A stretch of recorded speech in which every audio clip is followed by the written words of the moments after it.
Hi everyone, today we will be starting with a new chapter that is from Unit 1, Different Voices, Different Times. And we will be looking into the topics, what is a prologue, delve into detail, focus on technique and write a short prologue. So, what is a prologue? Prologue it comes from the Greek term prologos, which is made from pro means before and logos means word. Prologue is an introductory or opening section of a play, speech, or other literary works that establishes the settings and background details.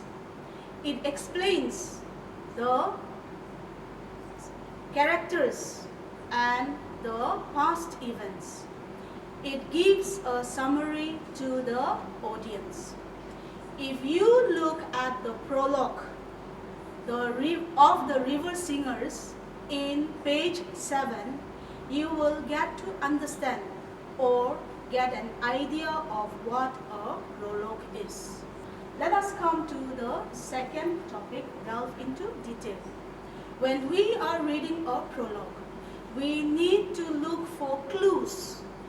Clues like the setting, the character, what is the mood of the author, and what is the tone used by the author. Now, to know the mood, when we read the prologue, we come to know what is the story like. For example, is the story a sad story, or is it a happy story, or is it a foreboding? In other words, is the story warning about something? So we come to know about the mood of the prologue. For the tone, we can identify what kind of a tone is used in the prologue from the diction or the words used in it. Let us come to our third topic, that is focus on technique.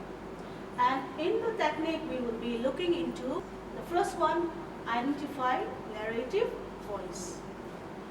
In the narrative voice, now there are two types of the third person.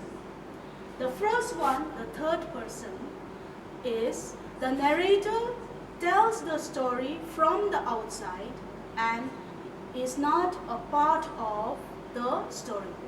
The third person who tells the story is telling the story from outside, but he is not the character in the story. And the main personal pronoun used for a third person is she, he, it, and they. The second type of the third person is the omniscient third person. Here in the omniscient third person, the narrator tells the story from the outside but seems to know all about the characters and the past events. The events of the past, the events of the present, and the events of the future as well. And the personal pronoun used for an omniscient third person are she, he, it, and they. So the difference is in the third person, the narrator tells the story from outside but is not a part of the story.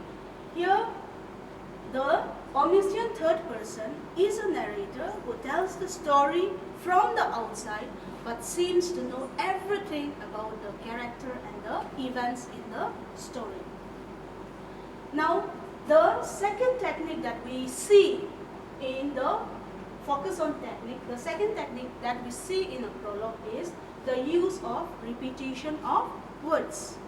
When we look into the prologue again, in the prologue of the River Singers, we find that the words rumor and they did not know, they knew nothing, these words are repeated in the prologue.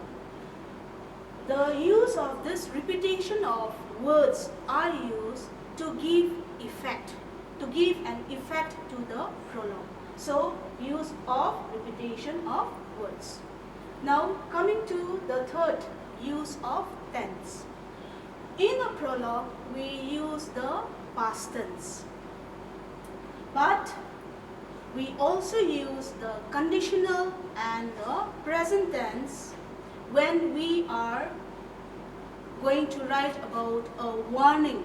When we are warning about something that is about to come, so in that case we use the conditional and the present tense, or else we use the past tense in a prologue.